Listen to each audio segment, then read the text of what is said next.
all visit websites every day because anytime you're on the internet, you have to go to a website. And when it comes to websites, not all are created equally. And no, I'm not talking about Reddit. I'm talking about illegal websites. Websites that have either been banned or have law enforcement attached to them. Websites that are criminal. Now, before I get any further into this video, I just want to say that I'm not condoning any illegal activity at all. Obviously, this is just pretty fun to learn about. It's like a documentary. This is informative, educational, and interesting, so I'm not condoning anything illegal or criminal. But I wanted to learn about some more illegal websites, so I researched some and I came to this iceberg I made. So yeah, let's just get into this. But if you want to know a really good, not illegal website, it is the Poi YouTube channel subscribe button, so go ahead and subscribe if you want. Follow my Instagram and join my Discord as well if you want, and let's get into this. Layer 1. This top layer covers the big names everyone's heard of. These sites aren't very hidden, and they represent the first time that ordinary internet users realized the web could be a place for genuinely illegal activity. The Pirate Bay is the perfect example. Founded in Sweden in 2003, it quickly became the most notorious torrent index in the world, hosting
magnet links for movies, music, software, and more. By the way, really quick, it's worth quickly explaining what a torrent is before we go any further. So a torrent isn't a single file you download from one place, it's a system for sharing files between users directly. Instead of a central server hosting a movie or a game you want to download, everyone who's already downloaded it helps upload pieces of it to others at the same time. It's kind of confusing, but basically when someone uses a torrent site like the Pirate Bay, they're not downloading from the website itself. The site just lists where those files are being shared, and then the real transfer happens between users' computers using a torrent client. And that's what makes these sites so hard to kill off. There's no secret server to shut down, there's just millions of people passing files around. Okay, anyway, let's get back into the Pirate Bay. Its founders, Gottfried Swartholm, Peter Sunde, and Friedrich Nej, were eventually tried and convicted, but the site refused to die. Over the years, the Pirate Bay has been raided multiple times, had its domain seized, and its servers servers moved between countries and even to cloud-based virtual hosts. But it's still online today, still, it's kind of crazy. Next up is Kick-Ass Torrents, or KAT, which briefly overtook the Pirate Bay as the biggest torrent site on Earth. It ran from 2008 until 2016, when its alleged founder, Artem Wolin, was arrested in Poland. KAT felt more polished than the Pirate Bay. Customizable categories, slick design, curated content, and that professional look made its downfall.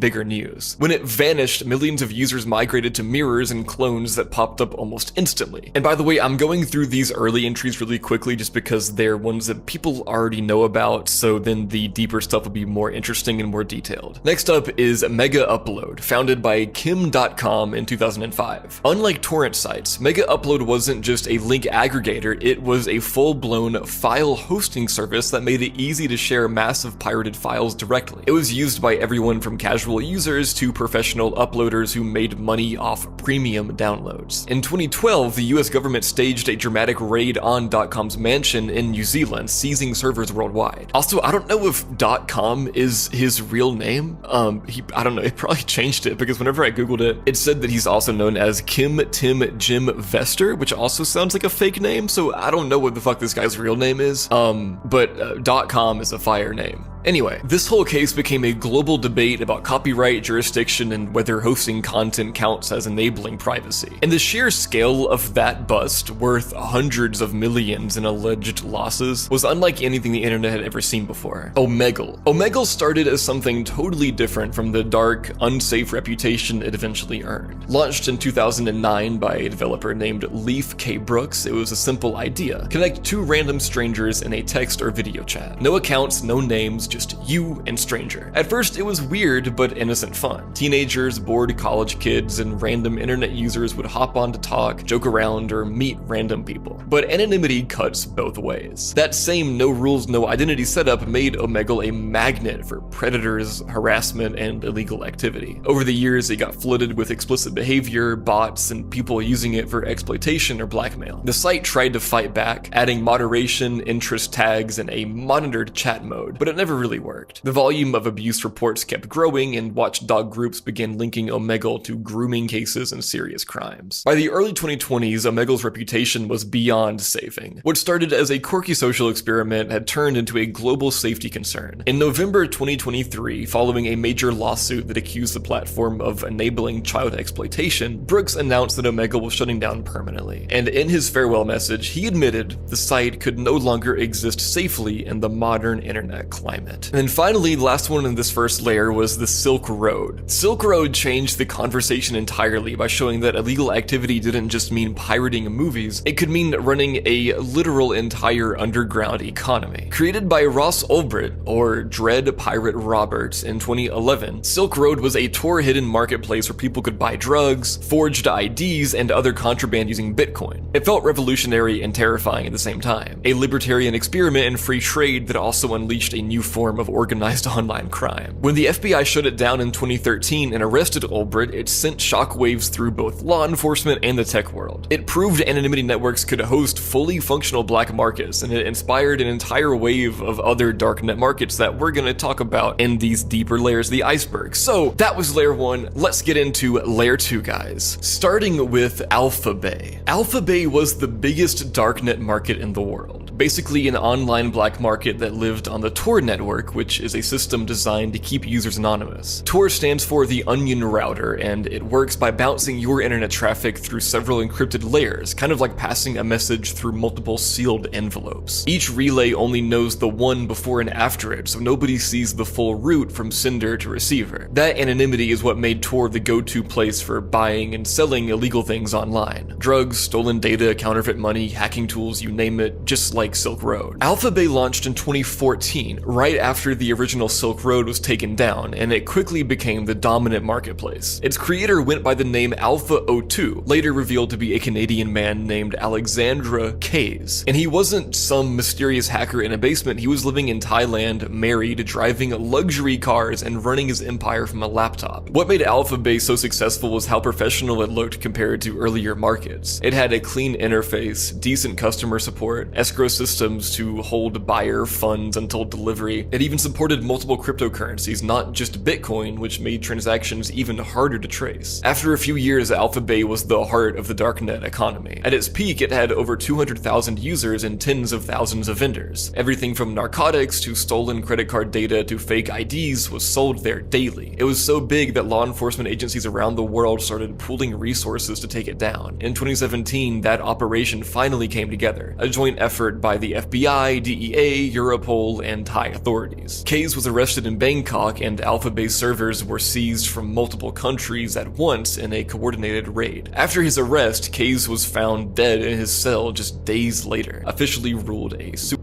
The takedown of Alphabay was announced publicly soon after, and it sent shockwaves through the darknet world. For a while, users thought it might have been an exit scam, where admins steal all of the site's funds and disappear, because that kind of thing did happen a lot back then. But once the FBI released proof of the seizure, it became clear it was a real, law enforcement hit. Hansa Market. Hansa was one of those darknet markets that flew under the radar for a while. Steady, quiet, not flashy. It started in 2015 and ran on the Tor network, just like Alphabay and Silk Road. On the surface, it looked like any other dark market. Listings for drugs, stolen data, weapons, and fake documents. It wasn't the biggest, but it had a decent reputation because it actually worked. Vendors were reliable, transactions usually went smoothly, and the admins kept it fairly clean compared to some sketchier markets out there. But in 2017, Hansa became the centerpiece of one of the most brilliant sting operations in darknet history. While everyone was focused on Alphabay, law enforcement, especially the Dutch National Police working with Europol and the FBI, secretly took control of Hansa. Not shut it down, took it over. They'd already managed to seize its servers quietly a month before Alphabay was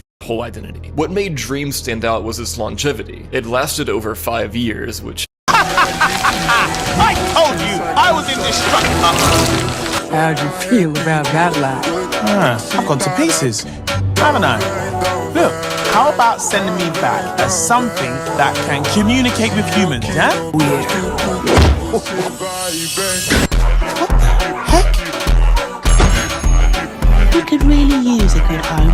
Oh, I'm sorry. I'm just not ready for another pet. No props, love. A jingle ball. And a squeaky bird. Oh, that's lovely. I'm sorry, Mr. Birdie. You'll find a home one day. I promise. in darknet terms is ancient. Most markets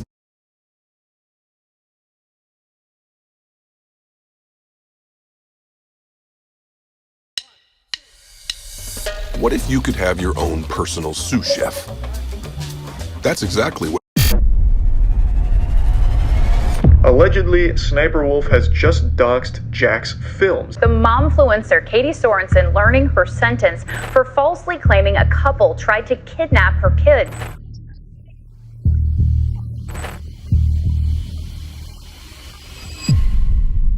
Fame can bring out the worst in people. Some influencers will do whatever it takes to stay relevant, even if it means ruining the lives of innocent people. I'm Visual Venture, and I hope you guys have an amazing day ahead.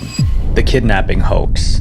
From Sonoma, California, Katie Sorensen was just your average mother of 3. On the side, she was a self-proclaimed mommy influencer, documenting her kids' lives on her Instagram Motherhood Essentials. But her content took an extreme turn when Katie shared a terrifying story with her followers. On December 7th, 2020, Katie was shopping inside a local Michael's in California when she felt uneasy. She was with her 1-year-old daughter and her 4-year-old son, but as she was shopping around, she couldn't help but notice that there was a couple that seemed to be lingering around them, acting suspicious. They walked kind of close behind me. I definitely felt the heebie-jeebies. I didn't feel good, but I thought I was judging a book by its cover. Also saying they, quote, weren't clean-cut individuals and made comments about her kid's appearance. They're saying blonde hair, blue eyes. Katie's fear only got worse when she overheard the couple talking on the phone, describing what her kids looked like. She even made disturbing comments like this. The gentleman said to whomever he was talking to on the phone or whatever,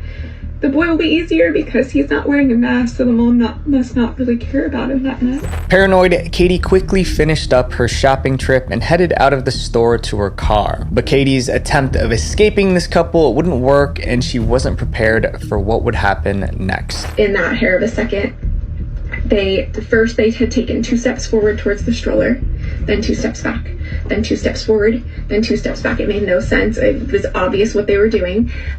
In that last time, he reaches for the stroller, and by the absolute grace of God, someone is parked just a few spots away, just close enough to see what's going on. After this kidnapping attempt on her kids, Katie immediately went to the Petaluma Police Department to report the incident. Then a week later, she decided to talk about the incident in a story time on her Instagram page. Katie released 2 separate videos, parts 1 and 2. In these videos, she talked about what exactly had happened that day in Michael's. She also warned mothers to be more mindful of their surroundings to protect their kids. Katie's videos went viral. The videos accumulated over 4 million views, and in just a few days, she gained over 70,000 new followers. Everyone on social media was in support of her, proud of her for sharing her story. But what the people didn't know was that Katie's story was far from the truth.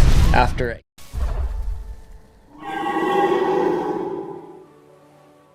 Katie reported the incident to the police, they launched an investigation. One of their first steps was taking a look at the CCTV footage from both inside the Michaels and the parking lot where Katie's story took place. After reviewing the footage, police were surprised to find no evidence that would match Katie's report. A week later, on December 14th, 2020, the Petaluma Police Department released a statement. They watched Katie's videos, and she included information in those videos that she did not report to the police. Something is definitely up. The Petaluma Police Department also posted a CCTV photo of the suspected couple, saying that they are persons of interest but remain innocent until there's enough evidence to support Katie's story. Soon after the statement was released, Katie privated her Instagram account, which was weird. But Katie was doing interviews with news outlets and being praised for her bravery, while the couple that she accused were living a nightmare.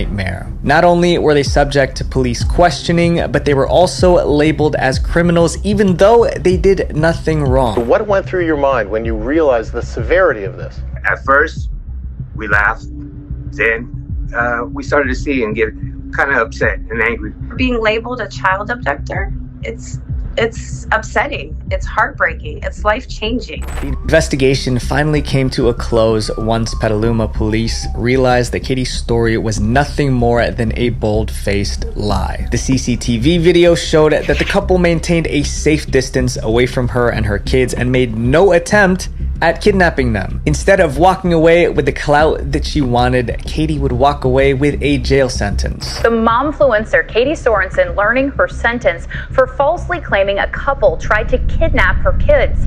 She was convicted of 1 count of making a false police report and was immediately taken into custody. In June of 2023, Katie finally received her official sentencing. She was sentenced to 90 days in jail along with 12 months of informal probation. This meant absolutely 0 social media usage and search and seizure of all her electronic devices. So what makes me especially upset about this situation is the fact that Katie was really playing it off. Like, she legit looked like a person who was a victim of this tragedy. I mean, if I saw that on Instagram, I would definitely believe her without even thinking twice. But thankfully, Katie suffered the consequences of her actions, but that can't be said for our next influencer. Choose your language and start learning now for free. Download the world's #1 language learning app, Duolingo.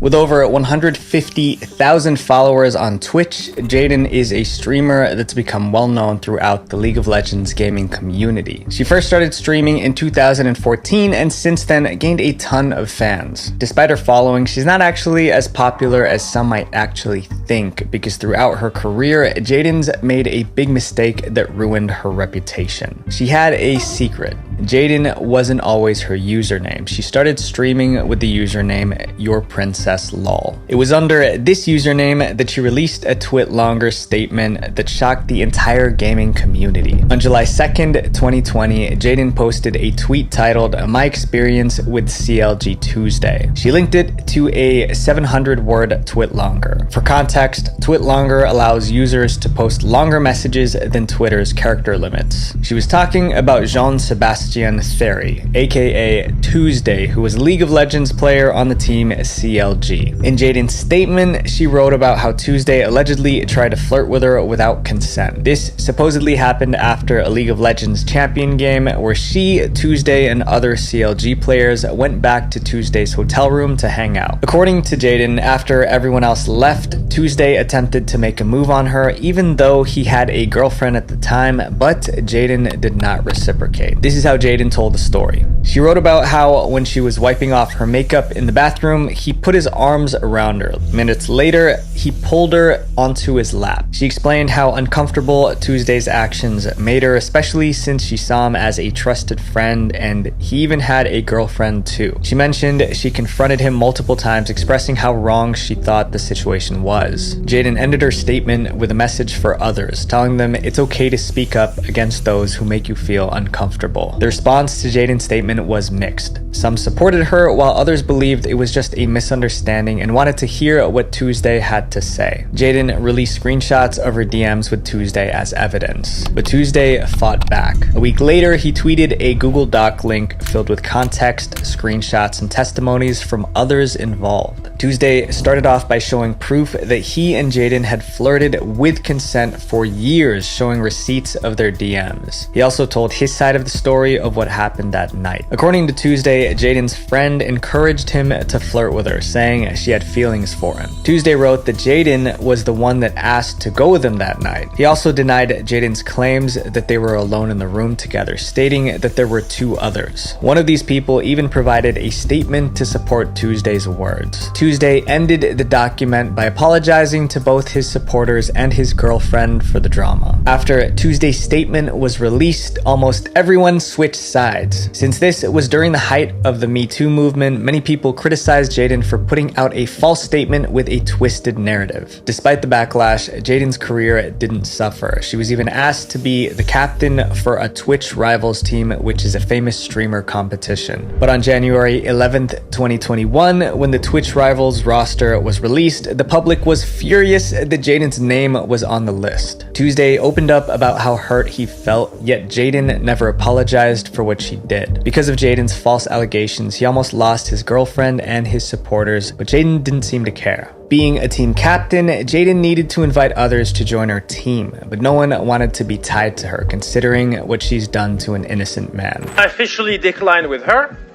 Please don't go on hating on whatever. I don't want to associate myself with that, you know? She then dropped out of the Twitch Rivals tournament after the backlash. Even with this major controversy, Jaden continues to stream today. This next influencer ruined an innocent old man's life, and to me, this one's personally heartbreaking. The biggest mistake.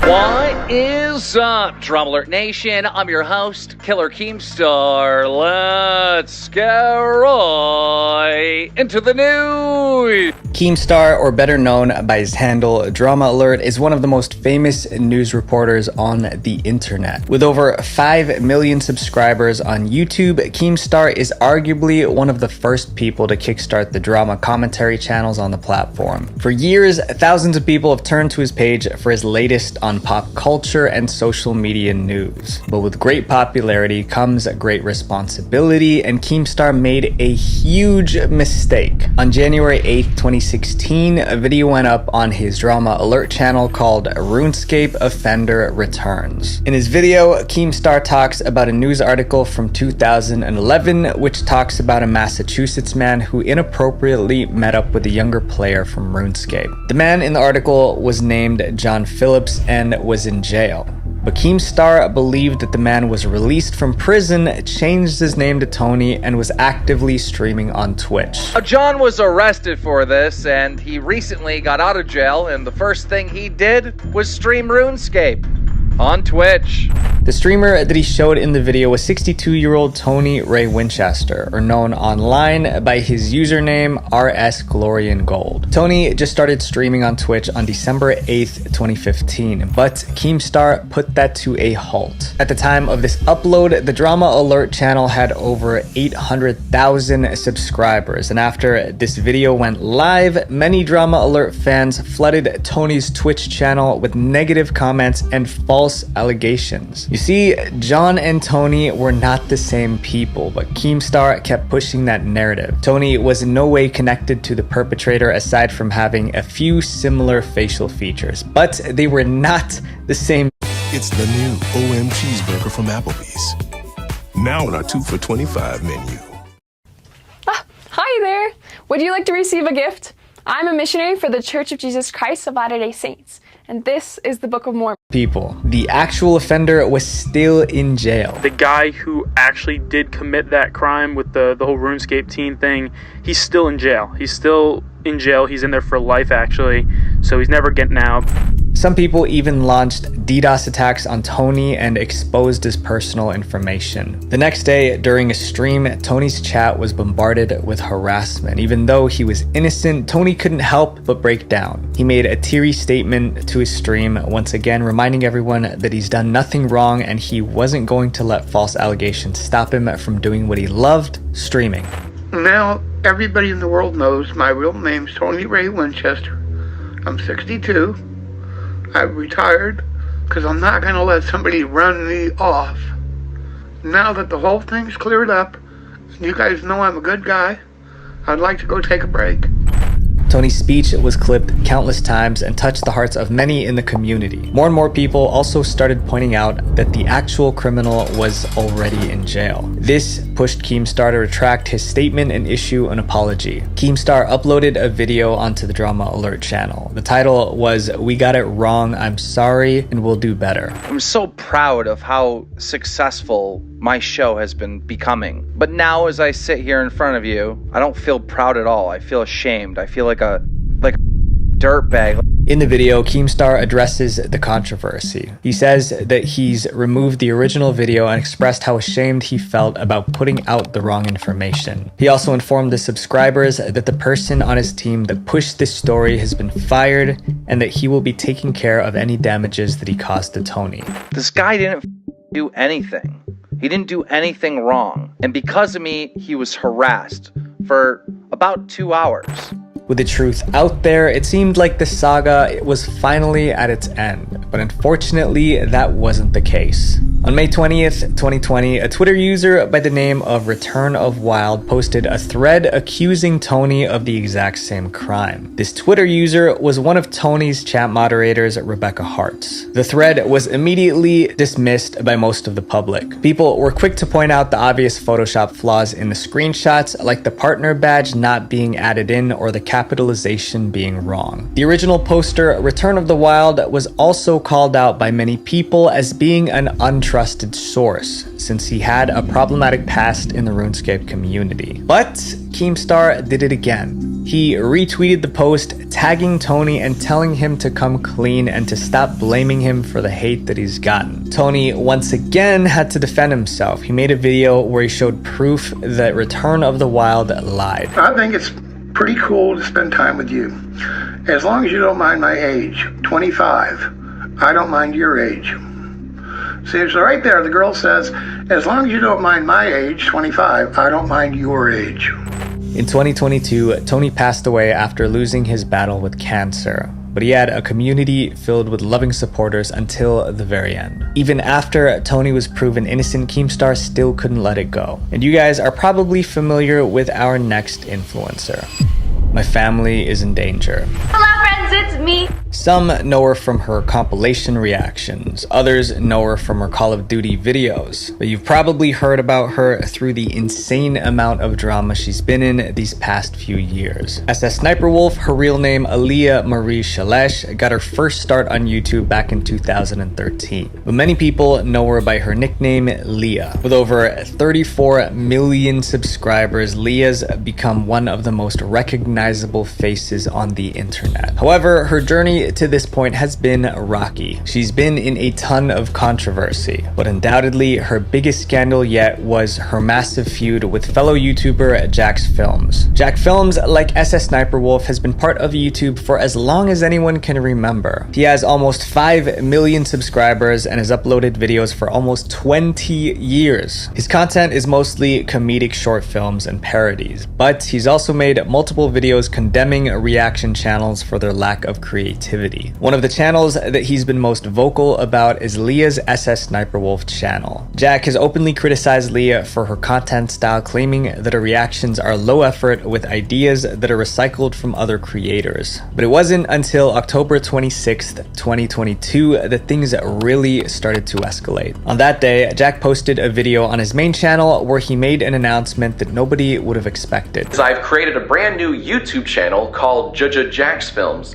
and so far I've only uploaded one video titled TikToks That Gave Me a Tummy Ache. Your mom. Oh, it says your mama. That's not very nice. The channel and its first video was essentially a parody of Leah's account, even down to the daily uploads. On the channel, Jack continued to upload multiple reactions to Leah's videos. This led to the two of them beefing on Twitter. Although Jack and Leah had multiple Twitter standoffs, this one was different. On June 22nd, 2023, YouTube posted a tweet with a quote from Sniper Wolf, where she says she gets her video ideas from fans. Jack had a lot to say about this, since he believed that Leah wasn't a content creator but a content thief. And Jack made a video on July 26th, 2023 talking about it. Seeing YouTube and VidCon boost this kind of activity is so disheartening. It sends a terrible message to creators, and that is, don't create, steal. Why make content when you can cure? What if you could deliver a seamless hiring experience to millions? Jack discusses his Twitter exchange with Leah and criticizes YouTube for promoting low-effort content. He also highlights how Leah does not credit the creators of the content that she reacts to or who she takes her ideas from, and the comments proved his point. The pinned comment on his video was from a creator who claimed Leah stole their content. So I completely understand that content is recycled on YouTube sometimes. For me, I take title and thumbnail inspiration from other YouTubers, but the research is from a ton of different places, right? It is basically an entirely new video taking only inspiration on the title and thumbnail. So if you guys think that it looked similar to somebody, you're probably right. Jack kept uploading on his Jax Films channel, being more critical of Leah's videos. He created a game with his viewers called SS Sniper Wolf Bingo, using a custom bingo card that included actions that he believed Leah did often in her reaction videos. Sniper Wolf will read the caption verbatim. I opened my beads the wrong way. Yeah. Please go to your bingo cards and please select reading caption word for word. It's like clockwork. On August 16th, 2023, Jack made another video about Sniper Wolf titled SS Sniper Wolf is Getting Worse, Here's Proof. In it, he highlights 3 instances where Leah allegedly stole content without adding anything new. In one example, he shows Leah including a TikTok video in her compilation without reacting to it at all. We're all trying to predict what Sniper Wolf will say, how she'll react, etc. Here's my real-time reaction to what happens next. About 2 months after this video was posted, Sniper Wolf did something that she couldn't take back. Allegedly, Sniper Wolf has just doxed Jax Films. On October 13th, 2023, Sniper Wolf posted a poll on her Instagram story asking her followers if she should go to Jack's house. But that wasn't the problematic part. Her next story was. Her followers were shocked when they saw a video of Jack's house address with the caption, "Let's talk like adults." Leah even tagged Jack in the story. After fans accused her of doxing, the story was removed, but Leah defended herself, posting that she didn't dox anyone and that Jack had posted his address online himself. Meanwhile, Jack and his wife lived in fear, knowing that their house was shown to millions of people. Jack was extremely vocal about the situation, calling Leah a stalker and pushing for YouTube to take action. The next day, Jack posted this video called SS Sniper Wolf Came to Our Home Last Night. It's time for YouTube to step in. He pushed for Leah to be banned from YouTube, and plenty of people supported him. In my 17 years on YouTube, I've never once had someone come to my home and vaguely threaten me. Sniper Wolf needs to be deplatformed. 6 days later, on October 20th, 2024, YouTube announced that Leah's channel received a temporary demonetization. Less than an hour later, Leah made a public apology to Jack on her Twitter. But everyone thought it was insincere since it was immediately posted after YouTube announced that her channel was no longer monetized. Luckily, Jack and his wife weren't harmed, but unfortunately, that isn't always the case because for our next influencer, the damage was permanent. The tragic story of Inquisitor Ghost. Vincent Plici, known as Inquisitor Ghost, was a popular TikTok cosplayer, especially loved in the Call of Duty cosplay community. His username was Inquisitor3, but most people called him Inquisitor Ghost due to his infamous portrayal of the character Ghost from Call of Duty. With a following of over 100k and multiple viral videos, it seemed like Vincent was well on his way to a successful social media career. But sadly, he didn't get a chance to see that through because of three evil individuals who wanted to see his downfall. In September of 2023, screenshots began circulating around the Call of Duty community. These pictures contain private DMs between Inquisitor Ghost and his video editor AJ, who was a minor at the time. These screenshots showed conversations between Inquisitor Ghost and the editor. In them, Ghost was saying things like, "I love you and I'ma marry you," but these messages were taken out of context. At first glance, these messages seemed highly inappropriate to send someone that age. But there was a reason why only a few specific screenshots were being shared. It involved three people: AJ, Ghost's editor, Tito, AJ's boyfriend, and Keegan's mask, a friend who leaked the screenshots first. In Ghost's bio, he wrote, "Minors DNI, do not interact," meaning he didn't want minors talking with him. When AJ first reached out, Ghost quickly shut her down.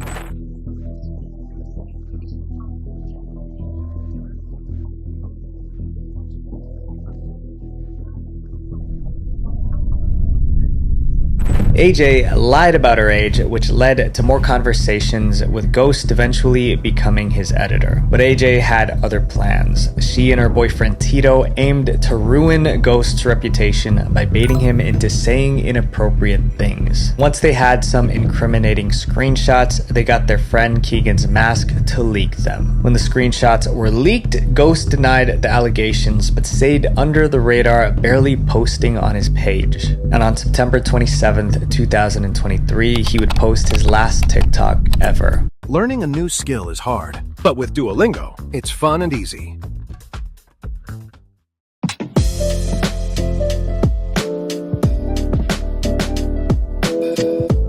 2 weeks later, Inquisitor Ghost started a TikTok live stream, but instead of seeing Ghost's usual mask and outfit, all fans would see was a dark room. The chat was also completely disabled. Then, out of nowhere, things would take a heartbreaking turn. Off camera, you could see panicked voices shouting, glass breaking, and crying. Everyone knew that something devastating must have just happened, an attempt. On October 12th, 2023, Ghost's entire account was removed from the platform. News of his passing would hit headlines.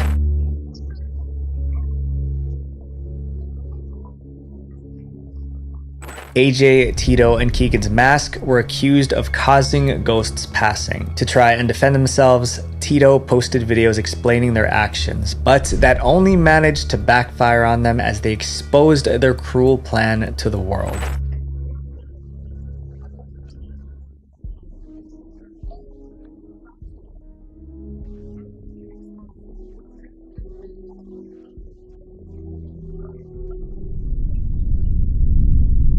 Tito shared screenshots that revealed the three of them were plotting to ruin Inquisitor Ghost's life. Tito encouraged AJ to manipulate Ghost into saying things that could be incriminating. While the actual reason why is unclear, many people began to speculate that it was because of Tito's jealousy as a cosplayer. It seemed like Tito was trying to gain clout to become an influencer too. Keegan's mask, who first leaked the screenshots, later apologized in a TikTok video claiming she acted on what she believed was true and didn't intend to harm Ghost. All 3 of them have been terminated from TikTok. As for Ghost, fans created a petition to get a Call of Duty skin honoring him in the next game. And it's reported that Call of Duty agreed to release a skin in his honor. Rest in peace, and I wish his family well. The stories we've covered are a chilling reminder of the responsibility that comes with influence. My friends, consequences can last a lifetime. I know we're almost reaching 700,000 subscribers, so I promise to never take advantage of you guys. I want you to be the very best that you can be. Visual Venture. Wait, before you go, click subscribe here and then watch this video where I talk about disturbing YouTube channels that were What's poppin', guys? Back with another 3 a.m. challenge. As you guys know, my girlfriend Alexia just passed away in a tragic accident, guys. No, I don't have anything by that name on the system. So, in Toronto, nobody by that name specifically has suffered any form of death, right? No. Who finds this entertaining? Because this isn't even funny. This isn't entertaining. I'm not laughing. I'm not even smiling, bro. This isn't even funny. YouTube, you really need to look into your YouTube channels. YouTube has all sorts of videos. And of course, with all these people on the platform, there are some who break the rules. And when that happens, they're banned. YouTube bans aren't new, and sometimes you don't even deserve it. But in these cases, we're gonna talk about the reasons are crystal clear. These channels don't deserve a platform, and we're gonna show you why. First, I wanna say thank you to you watching. Yes, you right there. So we'll start with the lighter stuff, but as we go along, we'll dive into talking about some really messed up people. So get ready for a journey down the rabbit hole of banned YouTube channels. Vorfi, the Fortnite scammer.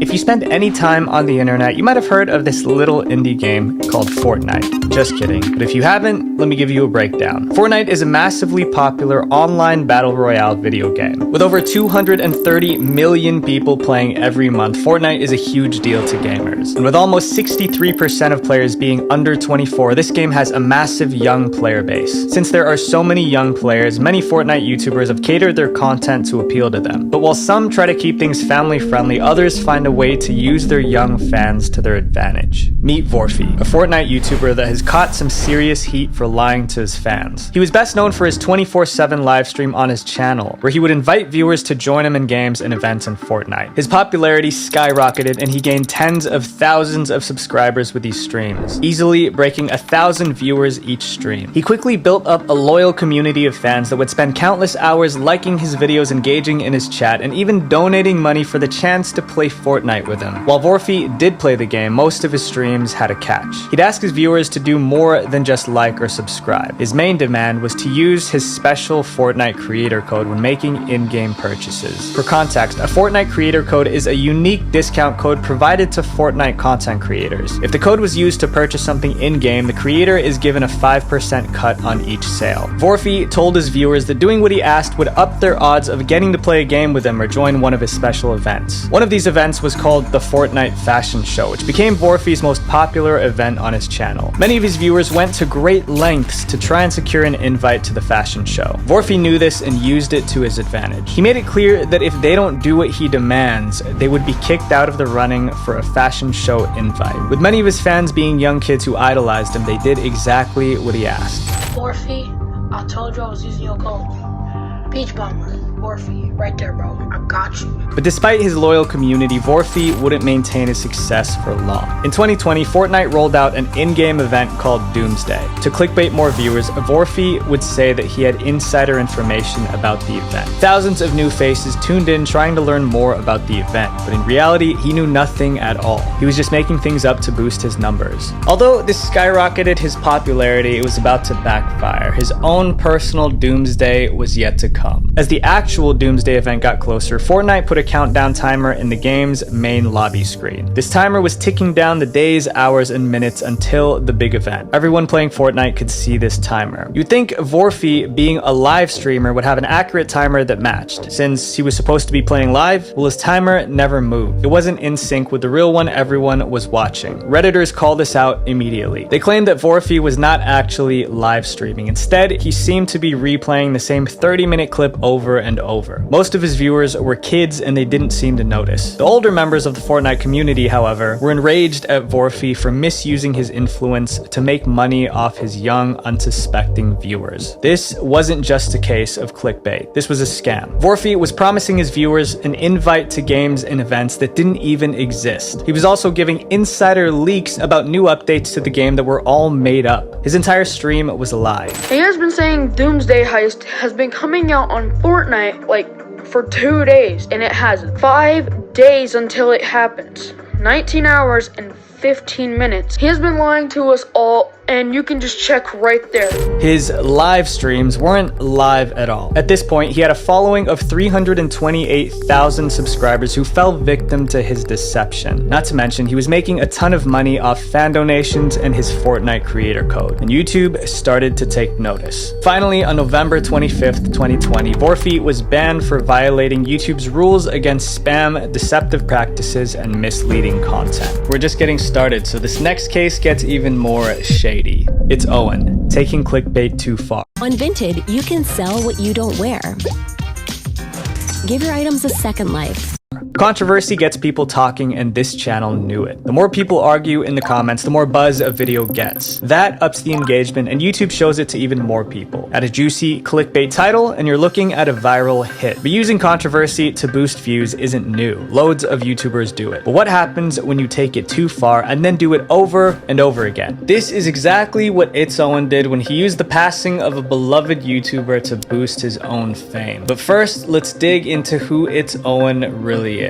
It's Owen, aka Owen Clough, was a YouTuber that started out doing gaming-related content. During this era of his YouTube career, It's Owen had a few questionable growth strategies, but nothing too bad. He would do stuff like regularly self-promote his channel in the comments of other videos. He also had a series on his channel called Shoutout Sundays, where he had viewers make videos shouting out his channel, and in return, they might get a shoutout back from him. Many people speculated that this all was just a way to get more subscribers without actually following through, and he faced backlash for this. But that wasn't even the tip of the iceberg in It's Owen's controversies. As Owen's channel grew, it seemed like he let fame get to his head. In 2017, It's Owen was under fire for partaking in live stream giveaways with known scam channels. In these live streams, viewers were promised a chance to win a brand new iPhone 7 if they subscribed. All the channels involved, including It's Owen, gained thousands of subscribers within a matter of days, but no winners were ever announced. The streams gained so much virality that even Keemstar from the Drama Alert YouTube channel tweeted about it, exposing them as complete scams. After this incident, It's Owen doubled down even more on his unethical ways. He started posting drama baiting videos, often at the expense of others. He would post clickbait videos about popular YouTubers like Ninja and Tfue that were filled with lies to get more views. Of course, one could argue that this was the optimal strategy on YouTube these days, but where do you draw the line? Well, It's Owen was about to get a hard lesson on what happens when you step over it. On June 30th, 2022, Minecraft YouTuber Technoblade passed away after a year-long fight against cancer. A heartbreaking video called So Long Nerds was posted to his channel, which featured Technoblade's father reading a message that Technoblade left for his fans. The gaming community grieved this loss. While some showcased their support and love for the YouTuber, others were not so kind. They found ways to capitalize off of Technoblade's tragic passing, and It's Owen was at the forefront of it all. Shortly after news broke about Technoblade's passing, It's Owen posted a video on his channel called Mr. Beast Final Goodbye to Technoblade, and it went viral. In under 20 hours, the video gained over 800,000 views and even made it onto the YouTube trending page. But not all publicity is good publicity. The video just showed a clip of Mr. Beast and Technoblade playing Minecraft with a fake tweet from Mr. Beast at the end of the video.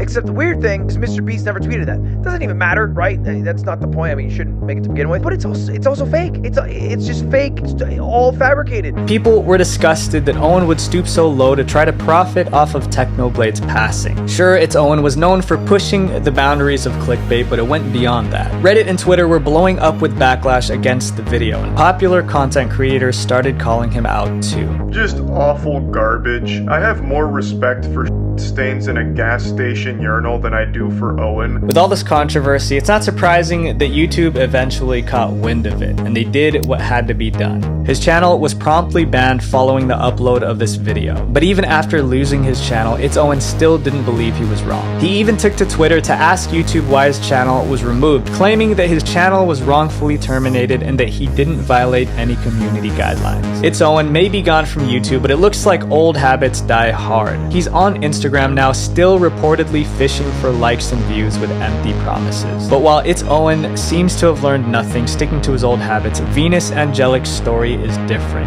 and not in a good way. Once celebrated as the internet's favorite living doll, her life has since taken a darker path. Venus Angelic, the living doll.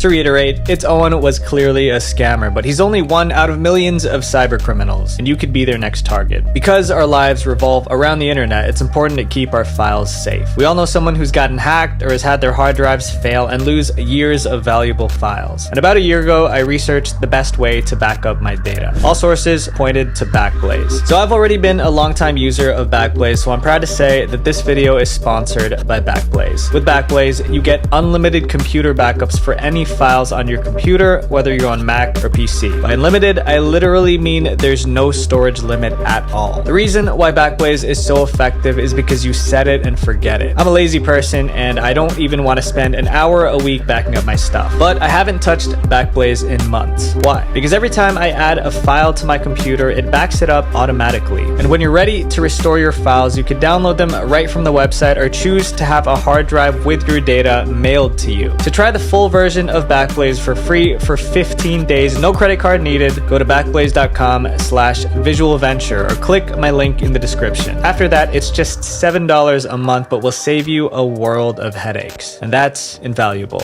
Imagine going your entire life without having any control over it. You couldn't decide what clothes to wear or how to style your hair. Someone else made those choices for you, and you had to pretend you loved it in front of thousands of people. Well, that was what every day was like for Venus Angelic, the living doll. At just 15 years old, Venus Angelic became an internet sensation. With her doll-like looks and preppy persona, she quickly became a fan favorite on YouTube for being a real-life doll. Venus had started her YouTube channel at just 12 years old with her mother, Margaret. Although the two were originally from Switzerland, they shared a love for Japanese culture. They would eat Japanese food, engage in Japanese traditions, and partake in the latest Japanese fashion and beauty trends. Venus's channel featured content reflecting this Japanese Lolita lifestyle with videos like makeup tutorials and dancing to Japanese songs. On March 2nd, 2012, Venus posted the video How to Look Like a Doll, and it went instantly viral. She shot to social media stardom just 3 years into her career. Overwhelmed by her daughter's sudden fame, Venus's mom, Margaret, pulled Venus out of public school and began homeschooling her for her safety.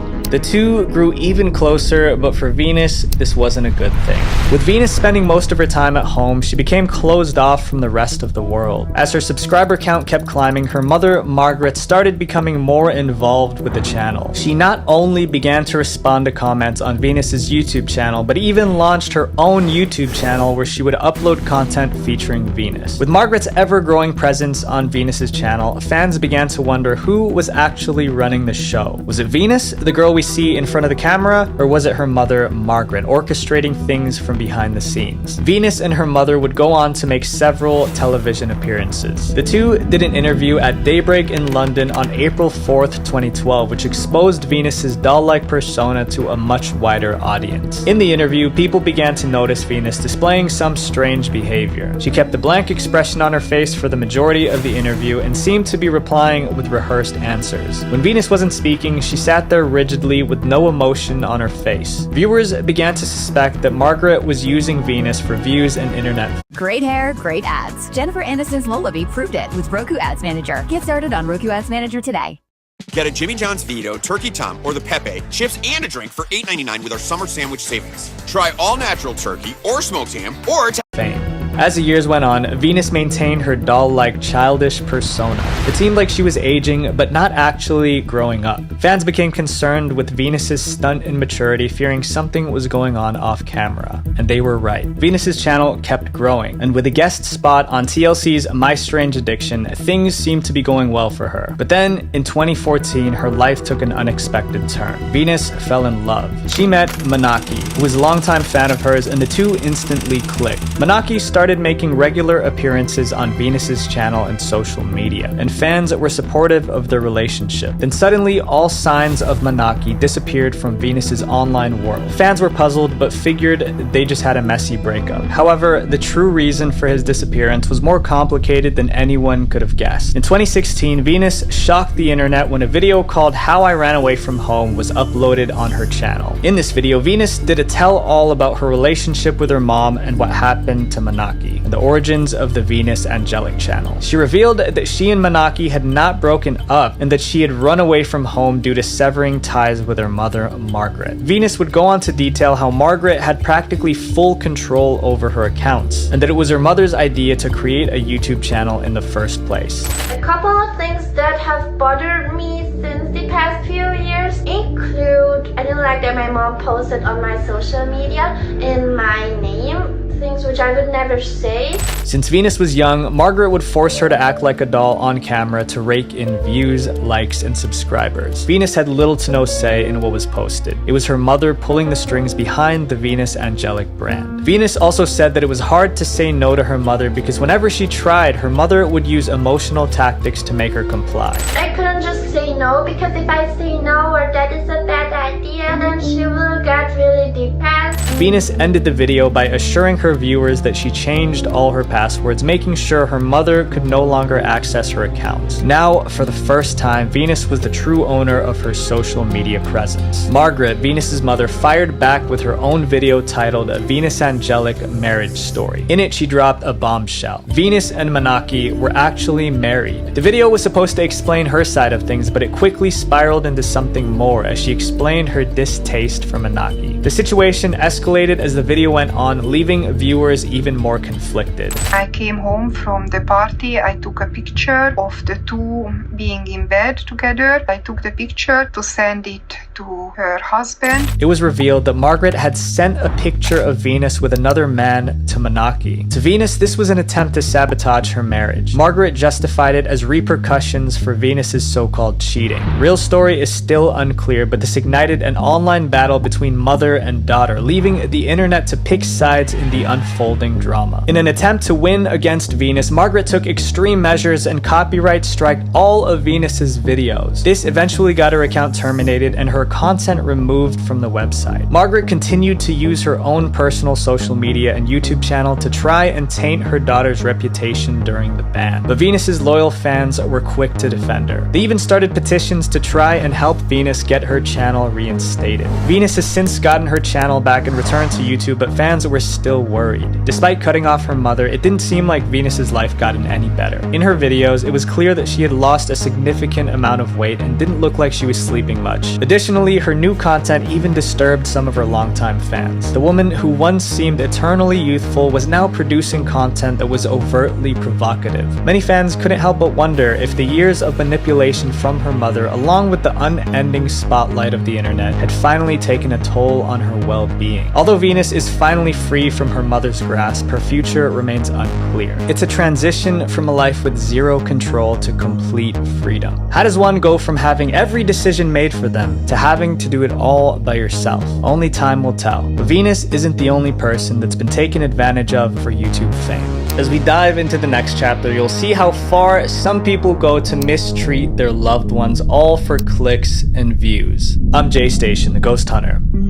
How far are you willing to go to get what you want? Telling a white lie or two? Breaking a few morals? How about pretending your girlfriend has passed and claiming you're talking to her spirit beyond the grave? As absolutely insane as that sounds, that's exactly the stunt that YouTuber I'm Jay Station pulled. Known for his controversial supernatural videos, I'm Jay Station, aka Jason Ether, was a popular YouTuber with almost 6.3 million subscribers. At his peak, his channel was averaging over 30 million views per month. What was his secret behind his viral fame? It was his knack for creating supernatural content. One of the main reasons behind I'm Jay Station's success was a viral series on his channel called the 3 a.m. Challenges. In these videos, he would use the passing of celebrities like Mac Miller and XXXTentacion for content, clickbaiting viewers into believing that he was talking to them through a Ouija board. Of Of course, this already raised a few red flags for many viewers. Trying to profit off someone's passing is hugely frowned upon, like you've already seen with It's Owen, but these didn't even come close to being one of his worst videos. When popular content creator Etika passed away, AmJStation once again took advantage of the devastating situation to create yet another 3 a.m. challenge. Etika was adored by many in the YouTube community, making Jason's decision to monetize his passing even worse. It not only struck a nerve, but also crossed lines that many in the YouTube community found inexcusable.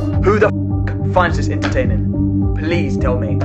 Who finds this entertaining? Because this isn't even funny. This isn't entertaining. I'm not laughing. I'm not even smiling, bruv. This isn't even funny. YouTube, you really need to look into your YouTube channel. Once he realized how intense the backlash was, AmJStation tried to make some sort of amends. He changed the title of his video to "I'm sorry for what I did, RIP Etika," but the video remained up on his channel. In a move that would ultimately be the tipping point for both his personal and online life, Jason proceeded to up the ante on controversy. This time, it would be the nail in the coffin for both his channel and his relationship. In January of 2020, AmJStation posted a video called "My Girlfriend Alexia Died, Rest in Paradise." Fans were shocked at the news, but considering the nature of his channel, many remained skeptical about the validity of his claims. In the video, he said Alexia passed away from a tragic car accident due to a drunk driver. Despite this soul-crushing situation, Jason wasted no time in shouting out another channel of his called Dream Team. He said that it was Alexia's dream to reach 1 million subscribers on that channel, and he encouraged all the viewers to subscribe for her sake. It was her dream to get 1 million subscribers, so out of respect for her, because I know that's what she would want, I'm gonna post those videos.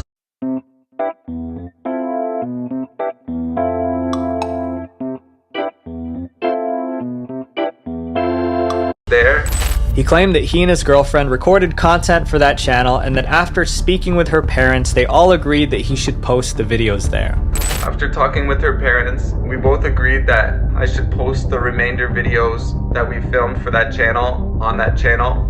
And just in case people didn't believe him, Jason posted another video where he visited her memorial. This video, contrary to what he thought it would do, only made viewers more suspicious of him. You see, Jason's story wasn't adding up, and he was getting caught in his own web of lies. In his previous video, he stated that Alexia had passed away due to a drunk driver. In this one, he says that she must have crashed into a sign. And that, combined with his less than convincing acting skills, made fans almost certain that he was faking the whole story. What's poppin', guys? Back with another 3 a.m. challenge. As you guys know, my girlfriend Alexia just passed away in a tragic accident, guys. Nothing says grieving like a clickbait video, right? AmJStation made a 3 a.m. challenge where he claimed to be talking to his so-called dead girlfriend.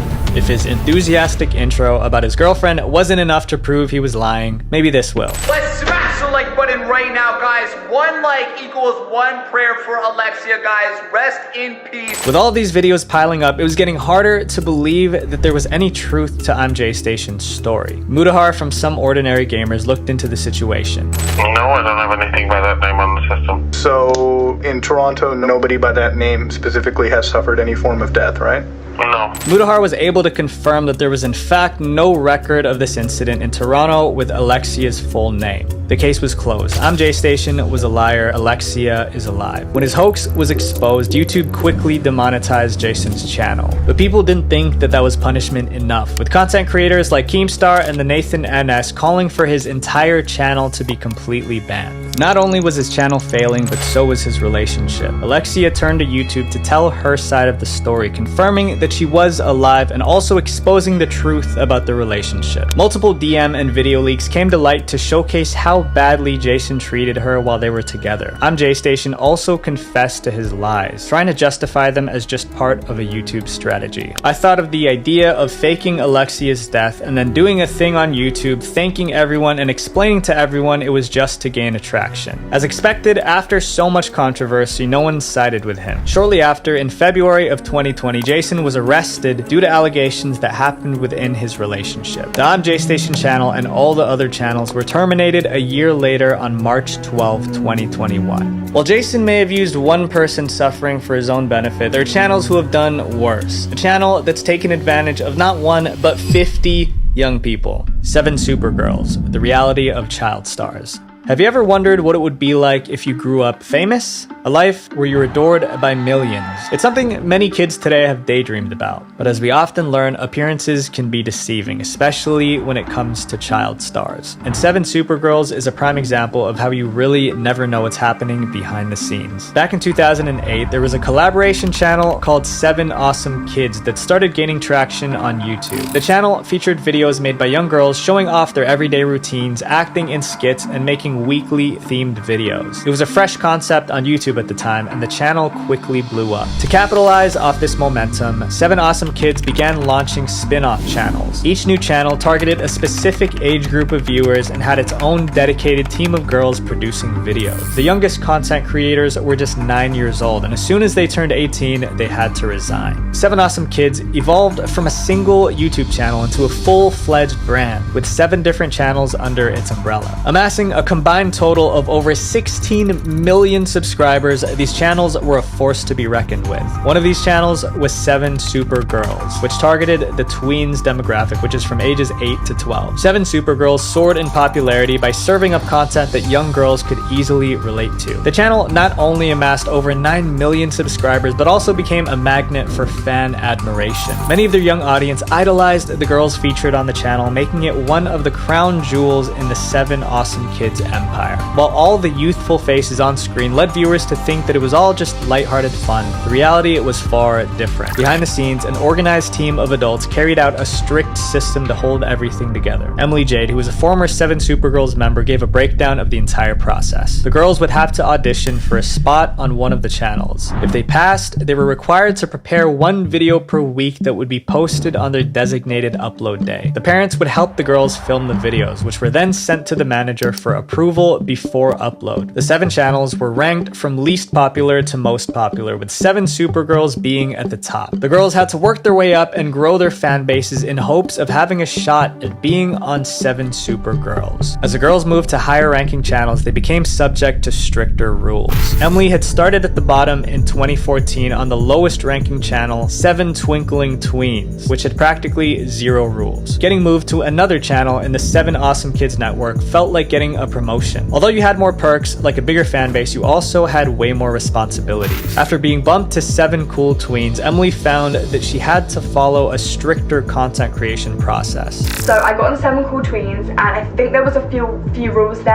I remember you had to wear summer outfits in all of your videos, even like when it was middle of winter. The management dictated how the girls would dress, where they would film, and how they would film. The rules were precise. Skirts had to meet a certain length requirement, some scenes required full body shots, and detailed guidelines had to be followed while filming, or there would be serious consequences. And like if you did a shot like this, for example, in like for an outro and intro, you would literally be in so much trouble. Your video would not be sponsored, and you'd get threatened to be moved down rankings on the channel. By the time she got to the coveted 7 Supergirls, the experience lost its excitement. The management team took their rules extremely seriously, especially with their most popular channel. Even though some of the girls were reaching their late teens, they were still told to act and appear childish. Several girls shared stories about how they weren't allowed to wear makeup, had to dress a certain way, or even act according to what they were told. On top of that, the manager even dictated the girls' friendships. Kaylin, a popular member of Super 7 Girls, revealed that the manager assigned each of the girls a best friend. These pairings were strictly enforced. The girls weren't allowed to be seen alone with any other member who wasn't their officially designated best friend.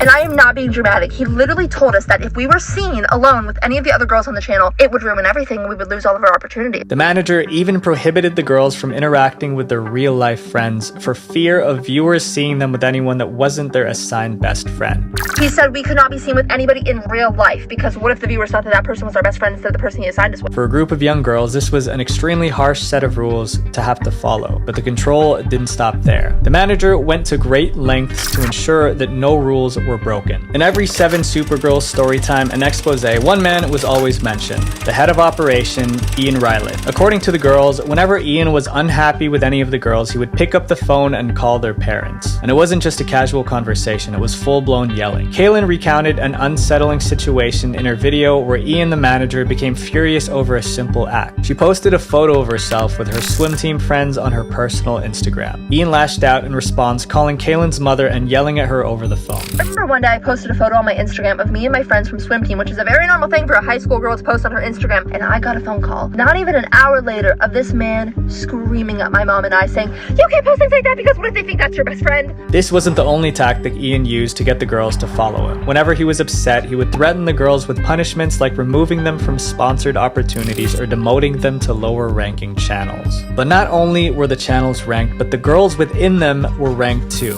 Every week or something, they would have a list of rankings from literally every single person on every Sax channel. I mean, there's like 1 to like 100 or something. It would like rank you based on like how well your videos are doing view-wise. To top it all off, Brianna Mott, a former member of both 7 Perfect Angels and 7 Supergirls, revealed that during a trip to Anaheim, California, the girls were given sponsored bikinis to wear. However, before they could even step out to the planned events, they were required to send approval photos of themselves in the bikinis to the management team. Getting manager approval was a standard practice in all of the 7 Awesome Kids channels, but this time, the reason behind the photos will shock you. And I've recently found out that there actually weren't any sponsors, clothing sponsors in that matter, the entire time that I was on at least, but for the past 3 years as well. And he would have everybody hit send approval photos to him. They had to be high quality. You had to send them into him, and he said that he would send them into the sponsors. It turns out those were just for his personal gain. Ian was not only a stern manager, he was a creep. On August 17th, 2018, in a jolting turn of events, Ian Rylett was arrested for the mistreatment of one of the girls involved in the channel. YouTube immediately demonetized all of the 7 Awesome Kids channels in response. The saga finally came to an end less than a year later on March 12, 2019, when YouTube took the drastic step of terminating all the 7 Awesome Kids channels. The arrest and shutdown of the channels marked a grim but necessary conclusion in this world of young YouTube stars. While the stories of Venus, I'm J-Station, and 7 Supergirls are cautionary tales, they're far from isolated incidents. Situations like these happen every single day. In our digital world, where every click matters, protecting ourselves and those we care about isn't optional. It's a responsibility. So stay vigilant, friends. Visual Venture. Wait, before you go, click this playlist right here to watch more dark internet documentaries, because the algorithm will promote my channel more if you guys watch multiple videos. Please have a fantastic, wonderful day. Peace. For procurement managers, Grainger is the go-to partner that helps keep your healthcare facilities ready for patients. Because there's no time to manage orders and deliveries from multiple suppliers, Grainger offers everything in one place, from disinfectants to lighting, air filters, and more. All with fast delivery that helps ensure you always have what you need to put patient care first. Call 1-800-GRAINGER, click Grainger.com, or just stop by. Grainger, for the ones who get it done.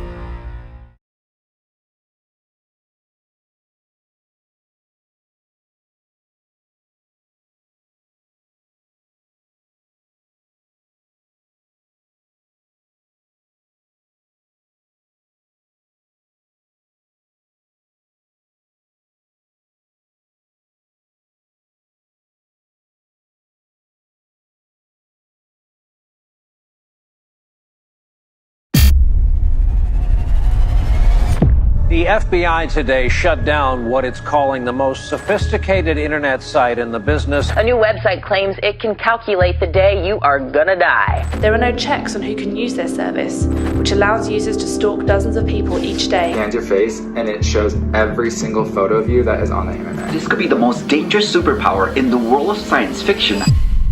Today I have something special for you guys. This is the ultimate list of the most disturbing websites on the internet. We talk about a website that hacks into people's house cameras, a website that predicts your death, a website that claims to have government evidence of UFOs, and much, much more. As we go along, the websites just get worse, so sit back, enjoy the deep dive into the internet's most disturbing websites. I'm Visual Venture, and you are amazing.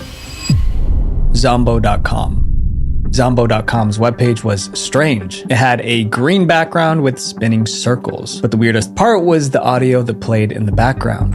You can do anything at Zombo.com. Anything at all. The only limit is yourself. It sounded inspiring, like something incredible was about to happen, but nothing ever did. The voice just repeated the same lines over and over. There were no links, no games, nothing to download. People thought the site was broken. One visitor said they waited for 5 minutes for something to happen, but the site never changed. Then someone noticed a newsletter sign-up link at the bottom of the page. Finally, something to interact with, but they were about to be disappointed. Clicking the link led to a new page with a single line of text. Sorry, this is not working right now. Thanks for your patience. Users realized the site wasn't broken. It was built this way on purpose. So the question became, who created Zombo.com and why? In 2009, people online started digging into the site's history. The first clue came from the site's records. When looking at the Whois record for Zombo.com, we can see someone by the name of Joshua Levine as the domain register. Now they had a name, Joshua Levine. The record even listed an address. But when people looked it up, it led to an empty bench in a little piece of grass in the middle of some tiny little town. The phone number listed under the address was no better. Every call ended with the line disconnected. The only meaningful clue came from an email Joshua Levine sent in 2001. In it, he explained that a friend of his used the word Zombo to refer to a male zombie, so he used it as the name of the site, but that still didn't explain the point of Zombo.com. Over the years, theories piled up. One person said, "I think Zombo.com paraphrases the internet, promises you the earth but delivers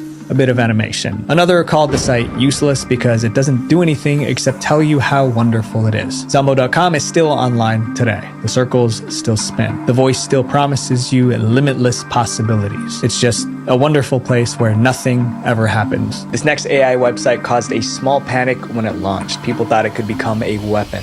The Nightmare Machine. Fear is one of the strongest human emotions, and in 2016, a team of MIT scientists asked a disturbing question. Can AI be trained to scare people? These scientists took on the challenge and ended up creating something straight out of a horror movie. It's an AI website they called the Nightmare Machine. The Nightmare Machine is a website that turns ordinary, everyday photos into grotesque, horrifying images. It creates these images using state-of-the-art deep learning algorithms. For example, the website can take a happy family photo and in seconds turn it into a terrifying scene filled with monsters. MIT researchers put the Nightmare Machine to the test by showing its eerie creations to real people, and most viewers confirmed that the images were deeply unsettling. Some couldn't even look at them for long. But here's the big question: how did scientists teach AI to scare people? The scientists used human feedback to train the Nightmare Machine. They picked a bunch of images and asked people to rate them based on scariness.